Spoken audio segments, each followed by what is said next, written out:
noite a todos e todas. É um prazer enorme darmos início ao nosso papo hoje. E antes de mergulharmos no tema, eu gostaria de fazer um agradecimento especial e apresentar as nossas convidadas. Convidamos Líbia Monteiro, que é psicóloga e professora do curso de Psicologia da Univale, mestra em Psicologia Institucional e especialista em Psicanálise Clínica com Adolescente. E também a Tula, psicóloga, professora do curso de Psicologia da Univale, mestra em Psicanálise e especialista em Clínica da Criança e do Adolescente. Líbia e Tula, obrigada por aceitarem o nosso convite hoje e sejam ambas muito bem-vindas. Obrigada. Hoje nós vamos mergulhar num tema muito bacana, um tema muito fascinante sobre o olhar da psicanálise. Vamos discutir como, diante das grandes frustrações, ou quando a vida se torna muito penosa, muitos adultos eles tendem a regredir a percursos e mecanismos infantis para tentar lidar com essas dificuldades da vida. É um fenômeno que convida a gente a entender o que o nosso psiquismo busca ao voltar à infância. E como que a psicanálise ela nos ajuda a entender essa tentativa de alívio, né? Para tornar também a nossa reflexão hoje aqui um pouquinho mais contemporânea, nós vamos pensar em casos atuais e que recentemente vem chocando a internet, que é a questão que é a chupeta para adultos e o bebê reborn. Para começar, nós não estamos falando de simplesmente um adulto que gosta de jogar videogame, jogar futebol, colecionar brinquedos. A gente está falando sobre algo muito mais complexo. O que a psicanálise define como um fenômeno de infantilização crônica, professora Líbia? Eu acho interessante a gente situar que se trata de uma realidade subjetiva, né? Então, quando esse adulto ele começa a se relacionar com uma bebê reborn, situando ali uma relação de parentalidade, né? Para quem está de fora, pode parecer que a pessoa ela não está se relacionando com a realidade, ela não está com o pé no chão, mas aquilo ali se trata de uma realidade subjetiva. Então, para quem está de fora, pode parecer que essa pessoa está ensinando, dramatizando, mas aquilo para a pessoa pode ser uma realidade, né? E essa realidade ela está ancorada em significantes que dizem respeito à história da própria pessoa. Então, esse é o primeiro ponto, é a realidade subjetiva, né? Porque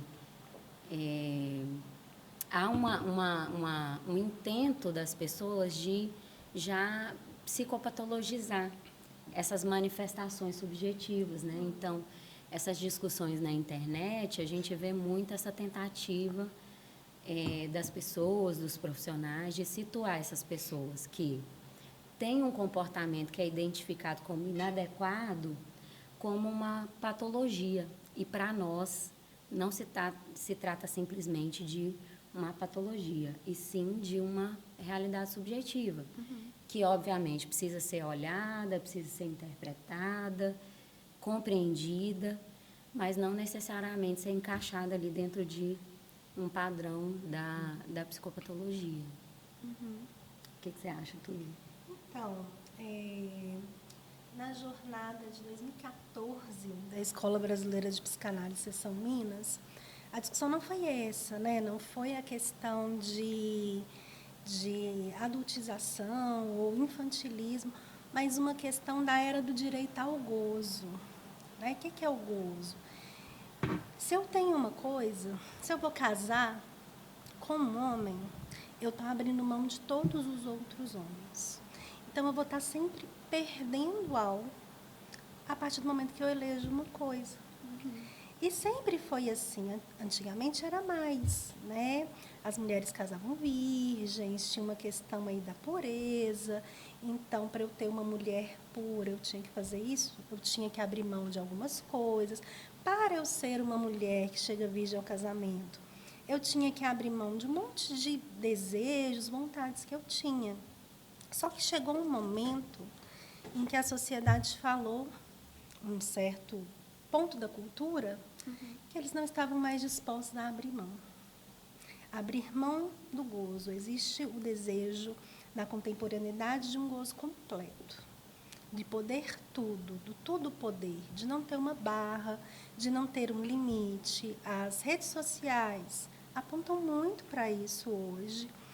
E aí, com esse tudo poder, eu posso tanto voltar a ser uma criança, sem o menor problema, como eu posso agredir o outro na internet sem o menor problema. Então, essa era do direito ao gozo, ela está trazendo questões no nível de como que o sujeito opera no social, no laço social, de uma outra forma. Como a professora Líbia disse, não precisa ser uma patologização, mas a pessoa se permite, num momento de angústia, ser novamente uma criança, porque qual que é a diferença da infância para a vida adulta? O ponto de responsabilização. Sim. Quanto mais eu gozo, quanto mais eu tenho um gozo ilimitado, menos responsabilidade eu preciso ter sobre as minhas questões. E menos frustração eu preciso passar. O Freud tem um texto que chama Mal-Estar na Civilização. Essas tentativas de tudo poder, de tudo gozar, é com o objetivo de tirar o mal-estar. E eu acredito que essas imagens, porque a gente também está no império da imagem, onde a imagem está substituindo a palavra na contemporaneidade, onde a minha imagem com uma chupeta, eu escuto, eu imagino que o que está sendo dito ali é que está tão difícil, está tão insuportável, que ao invés de falar, eu atuo, porque é um ato, né? Então, eu atuo porque eu posso voltar a ser uma criança. Porque o infantil sempre vai estar presente na vida do sujeito. O inconsciente é infantil, mas não quer dizer que eu vou me comportar como uma criança durante a vida toda. Então, me parece que isso é muito, isso é muito contemporâneo mesmo, e está dizendo dessa dificuldade de regulação desse mal-estar, porque o mal-estar ele é necessário. O sujeito precisa sentir mal-estar para passar pela vida. Não tem como viver sem mal-estar.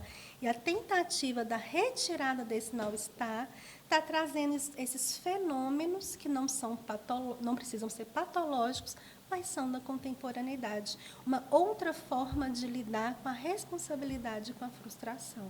Boa noite. Boa noite. Saindo um pouco, né, sobre essa questão da infantilização do adulto de forma interna, eu queria trazer essa questão de forma externa, sobre um vídeo que eu vi, na qual é um diálogo de uma psicóloga com um paciente, e aí ela questiona esse paciente: você quer liberdade sem ter nenhum tipo de responsabilidade. E aí ela cita também que só há um ser na Terra que pode ter isso. E aí esse paciente até faz uma brincadeira: é o presidente? E ela responde: não, um bebê. Você está querendo ter direito de algo que é um bebê que tem. Então, você quer ser um bebê e você quer ter o direito desse bebê. E aí, pensando, né, como nesse bebê, como um monarca, que tudo que ele quer, tudo que acontece ao seu redor gira em torno desse bebê, que quando ele chora, algo acontece, e que quando vem o seio da mãe, isso cessa. E pensando também sobre a questão, né, que Freud traz sobre o adulto que quer inconscientemente regredir e voltar ao primeiro estágio da consciência. E ele traz até o termo Sua Majestade e o Bebê, em que o mundo que ele conhece, né, ele obedece e se molda através daquilo que o indivíduo quer, sem ter consequência através disso.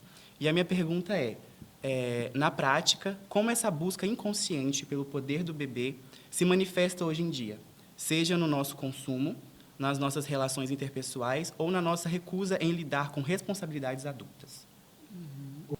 Tá, contextualizando, puxando um gancho na fala da Tula para responder a sua pergunta, né?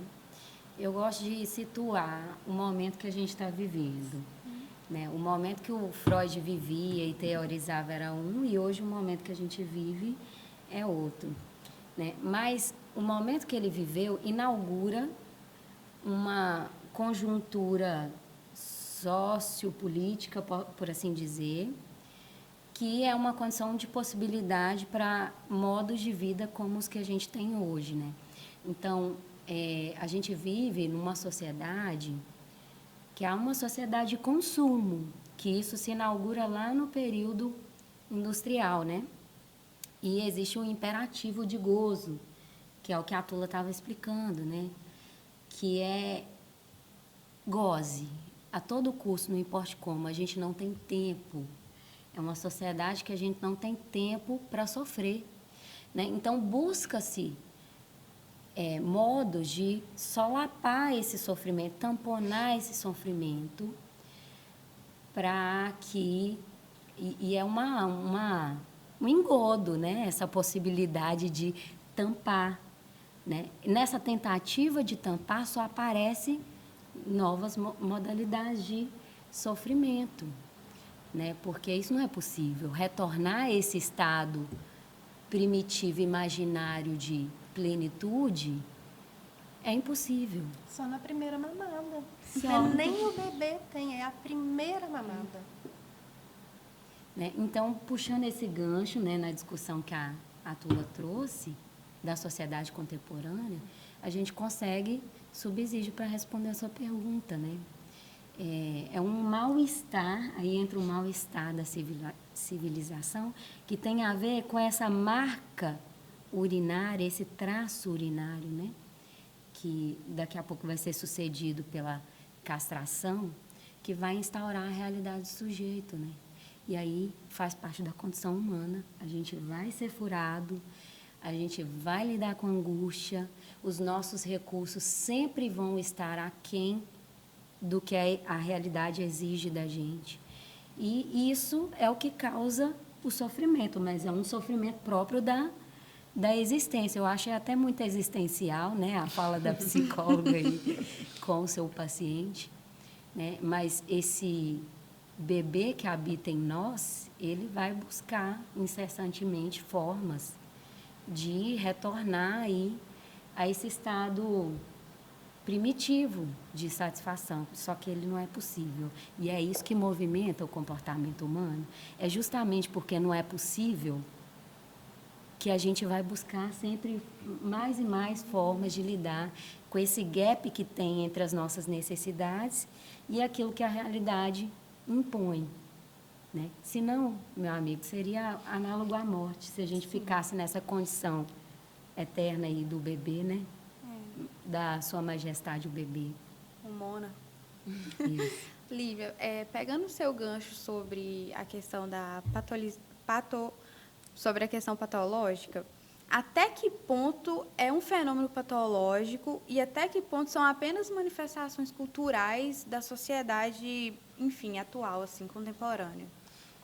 Você diz... Acerca da chupeta para adultos. Até que ponto a gente pode considerar que é patológico ou que é só algo da sociedade mesmo? Aí tem dois pontos importantes. Primeiro, o que é patologia? Patologia é uma descrição de um quadro comportamental, né, que é identificado como algo que se desvia da norma. Norma é um comportamento normativo, a maioria, o que é considerado pela sociedade normativo, esse comportamento aqui, padrão. O que desvia desse padrão, né, pode ser classificado como uma patologia, né? Só que na psicanálise a gente não trata as questões dessa maneira, nem o diagnóstico a gente trata por essa via, né, da psicopatologia. Não estou dizendo... Fenomenologia, né? Não é um fenômeno. Eu não vou analisar o fenômeno e depois vou analisar o que o fenômeno está me dizendo. Eu vou ver o que está por detrás do fenômeno. Por que o sujeito precisa operar daquele jeito, naquela situação. Então, a gente vai diagnosticar por estrutura de personalidade, não por transtorno. Entendi. Não é que a gente não se interessa pela psicopatologia. A gente deve estudar, compreender e se interessar pela psicopatologia, né? Até para fazer uma leitura mais ampla do que a gente encontra no nosso trabalho. Mas o nosso interesse principal está em compreender por que aquela manifestação em particular surge num determinado contexto, num determinado sujeito, né? Então, essa manifestação, ela vai ser compreendida tomando em consideração a história daquela pessoa, a função daquele comportamento na vida dela. E aí a gente entra num ponto importante, né? Que o uso da chupeta, que é o caso que vocês estão trazendo, né, para a gente poder elucidar, ele pode ser uma forma, sempre houve isso, não é de agora, né, de lidar com alguma coisa que é difícil e com a qual a gente não tem recurso para poder lidar diretamente, por assim dizer. Isso sempre teve, não é de hoje, sempre houve esse tipo de comportamento sintomático. Só que agora, com o advento da mídia, com essa forma de operar pelo mostrar-se, que é típico da sociedade contemporânea, isso parece mais evidente, né? O Lacan fala que o psicanalista ele sempre tem que estar à altura, ao alcance da subjetividade do seu tempo. Então, a psicopatologia ela não é sem a cultura. Quem faz, o que é normal, o que está dentro da norma? Quem vai dizer o que é a norma desse tempo? A cultura.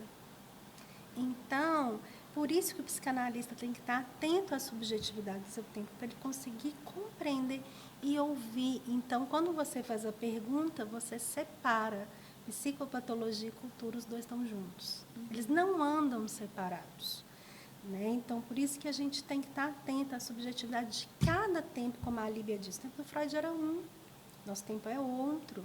Então, a gente vai avançando.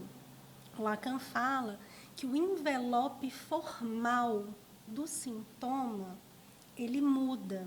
Eu recebo uma carta, ele vem num envelope, mas por dentro, lá no fundo, que é o que interessa a psicanálise, o caso a caso, que o sujeito tem de único, ele ainda é muito parecido. O que muda é o envelope, é a forma que se apresenta, mas os sintomas ainda estão aí. Por isso, a psicanálise não multiplica patologias, ela quer saber o que está por detrás. Então, as 4 que a gente tem, que tem subgrupos, atende ao que a gente precisa para pensar um sujeito. E o que é um sujeito dentro de um laço social, como que ele se enlaça na cultura. Isso é o laço social. Então, é isso que a gente procura ouvir e escutar a cada tempo. Por isso que a psicanálise ela não se assusta ou se impressiona com essas questões. Quando vocês falam da chupeta, sempre me vem o ponto da oralidade, fase oral. Primeira fase do desenvolvimento da criança, ele falou do bebê. Como que o bebê vai entrar no psiquismo? Né? Ele vai criar seu psiquismo através de uma demanda de sobrevivência. E aí ele chora. E na primeira mamada, ele vai saciar a fome, mas vai vir algo a mais. Vai vir algo, um plus nisso, que é um prazer. E essa pessoa, esse sujeito, vai passar a vida inteira procurando essa primeira satisfação da primeira mamada, que nunca vai se repetir. Essa procura, onde eu pego algo que está interno e lanço para o mundo externo, o Lacan, o Freud vai chamar de desejo. Eu preciso ter os buracos do meu corpo destampado para desejar. Se tampona, angústia, né? Então, não tem como eu voltar a ser o bebê. Por quê? Porque eu já tenho uma história. Meu psiquismo, ele já foi construído por quê? Através do traço unário da castração, vai vir o quê? Vai vir um sujeito psíquico. O adulto tem a psique. Ele pode tentar, mas sempre vai ser uma tentativa frustrada. E não existe psicopatologia sem cultura. Vocês sabiam que sexo oral já foi patologia? Como outras coisas. Na época do Freud era. Se o sexo saísse do papai e mamãe, era perversão. era o que você chamou de psicopatia. E aí foi sendo retirado. E hoje em dia estamos retirando, sabe o que da patologização? O travestismo, né? O transexual. Tem um livro que fala disso. Até então era tido como patologia. Então, é sempre a cultura quem vai colocar e retirar do nível patológico. Não existe isso sem a cultura. O Tula, fazendo um trocadilho com uma fala sua, enquanto esse adulto está com a chupeta na boca, ele não beija na boca, ele não faz sexo oral, ele não bebe, ele não fala. Ele não come. Né? Ele não come, quer dizer, tem outro jeito de usar a boca. E é sobre isso, maturidade é sobre isso, né? Esse adulto que usa recursos infantis, ele está com dificuldade, o repertório dele está limitado. Né? E aí é que entra o nosso trabalho, a nossa visão.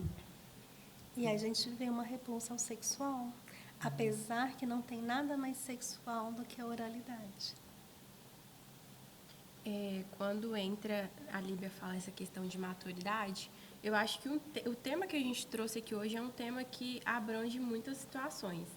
O nosso foco aqui foi hoje a chupeta, mas essa fuga da realidade ela pode ser vista diversas outras ações. Inclusive, uma coisa que a gente pode ver muito hoje em dia é essa adolescência estendida, que foi muito, digamos assim, normalizada. Hoje é muito comum você ver adulto agindo como uma criança. E é muito comum você ver, geralmente é mais caso de homens, você vê homens na casa de 30, 40 anos agindo como adolescentes de 19, 20 anos, 18 anos. Isso é algo muito comum de se ver hoje em dia. Inclusive, enquanto eu estava pesquisando aqui para o podcast, me veio na memória uma coisa que esteve em alta também, que foi um reality show que chama Ilhados com a Sogra. Nossa. E isso, assim, você dá para ver claramente diversos adultos, maioria homens, agindo de forma como se fosse um adolescente de 18 anos. É basicamente um reality show onde está um casal e a sogra juntos.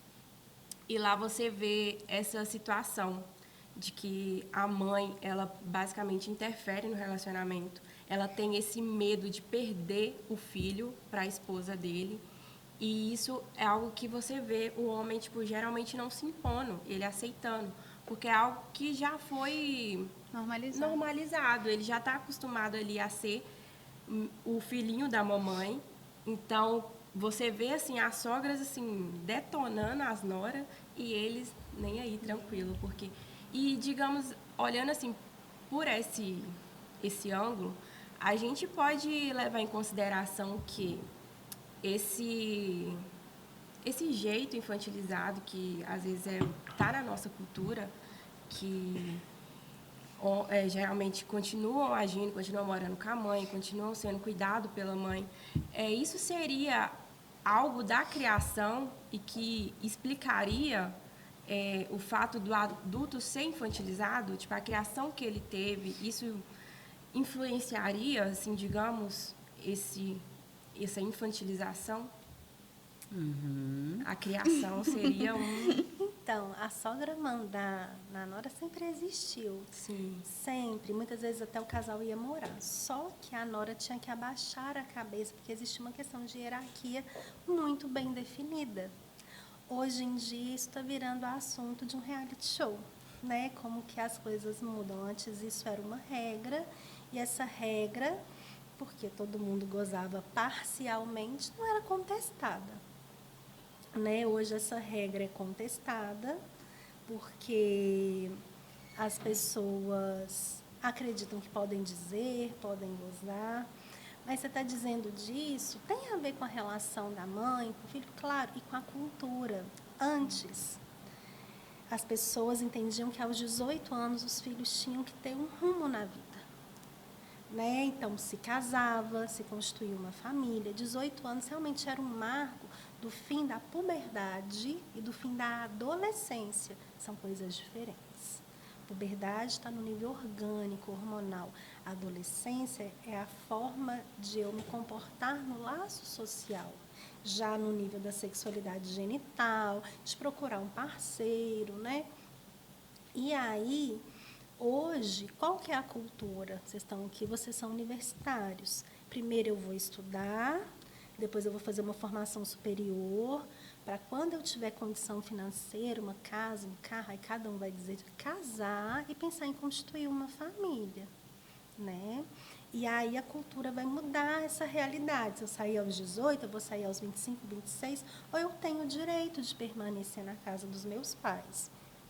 Né? E tem muita coisa que a gente vai chamar, mudando um pouco o assunto.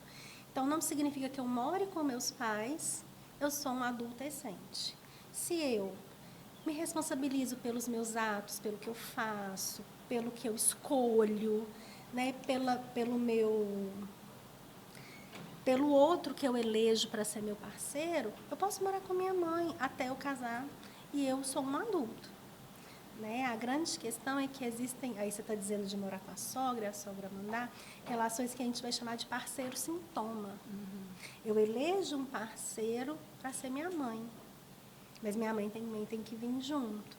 Então, eu elejo a pessoa por um sintoma meu, uma dificuldade minha de lidar com algum tipo de responsabilidade na vida adulta. E aí, cada pessoa vai se ligar ao outro, nesse sentido, pelo seu sintoma. E é disso que a gente está dizendo quando você faz essa pergunta, né? Eu acho que é um pouco disso. Vou deixar a Líbia falar um pouquinho. E aí eu estou pensando aqui, fazendo outro jogo de palavras, ninguém quer transar com a mãe. Né? Isso traz complicações para o relacionamento do casal também. Exatamente. E, assim, respondendo a sua pergunta de uma forma direta, né? Posso só te interromper? Ninguém quer transar com a mãe, mas quer dormir com a mãe. Isso, porque é aconchegante, é acolhedor. Né? E é o primeiro objeto de amor de todos nós, seres humanos. Muito bem. Não quer transar porque teve a castração e isso me impede, Não pode, né? É proibido.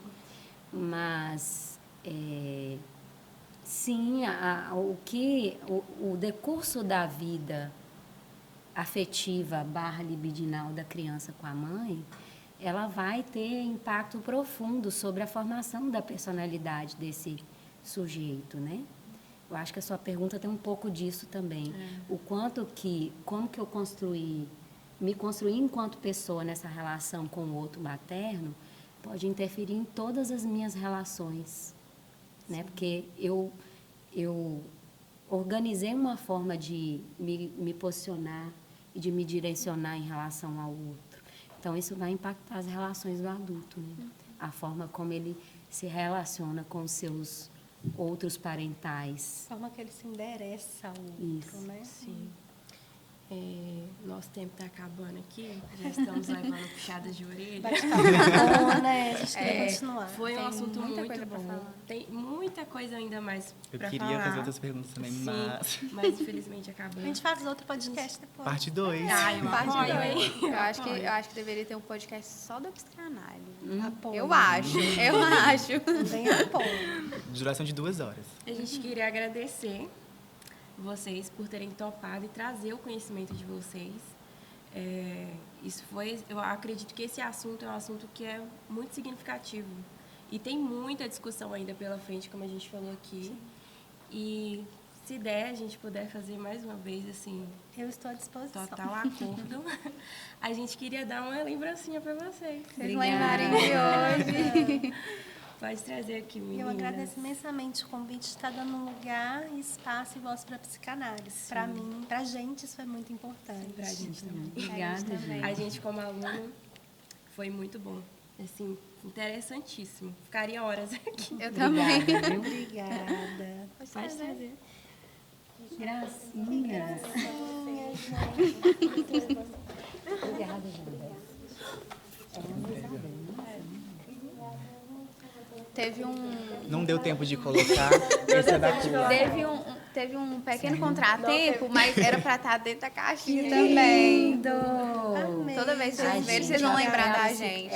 Vocês já tá no clima de psicologia, né? Já. Psicólogo sendo psicólogo. A gente espera que vocês verdade. gostem. É o momento A gente fofura. pensou que, tipo, algo que vocês vão carregar com vocês, né? Não só algo que vocês vão comer ali e depois jogar fora, mas ser um chaveiro, algo que vocês vão carregar com vocês. Tem a letra do nome de vocês, para vocês lembrarem desse momento e carregarem com vocês. Obrigada. Muito obrigada pelo convite e pela lembrança. Que possamos nos encontrar mais vezes. Até Com mais. certeza, até mais. É.